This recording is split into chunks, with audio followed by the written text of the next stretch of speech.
아이를 낳으면 집을 살 때 1%대 금리로 최대 5억 원까지 빌려주는 신생아 특례 대출이 내년 1월부터 시행됩니다.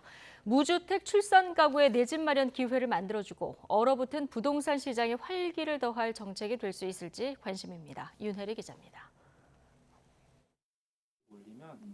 정부가 내년 저출산 극복을 위한 신생아 특례 대출에 27조 원을 투입합니다. 아이를 낳으면 1%대 저금리로 주택 구입 자금을 빌려주는 정책으로 다음 달 29일부터 신청해봤습니다.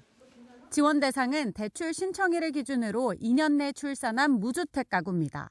부부 합산 연소득이 1억 3천만 원 이하, 자산은 4억 6천9백만 원 이하여야 합니다. 전용 면적 85제곱미터, 9억 원 이하 집을 살 때 최대 5억 원까지 대출을 받을 수 있습니다.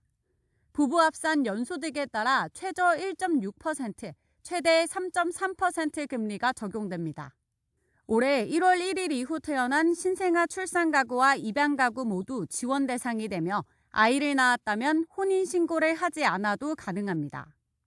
전세자금 대출의 경우 보증금이 5억 원 이하 주택에 대해서 최대 3억 원까지 연소득에 따라 1.1%에서 3% 금리로 돈을 빌릴 수 있습니다. 연 5%에 달하는 시중은행 대출 금리의 절반 수준으로 신혼부부 전용 주택 구입자금 대출 연소득 기준보다도 조건이 대폭 완화됐습니다. 저출산 대응을 위한 부동산 정책은 이뿐만이 아닙니다.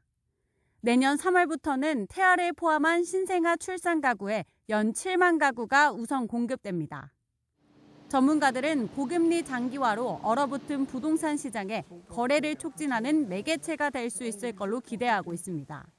2년 이내에 신생아를 지금 출산할 예정인 부부들을 대상으로 공급할 예정인데 이것은 주택을 구매하는 것뿐만 아니라 전세 자금에도 대출이 될 예정이고요. 대출 DSR 규제 예외 적용이 되기 때문에 역시 부동산에 대한 수요는 또 증가할 수가 있다.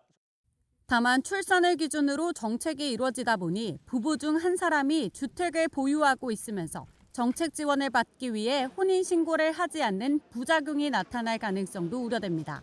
YTN 윤혜리입니다.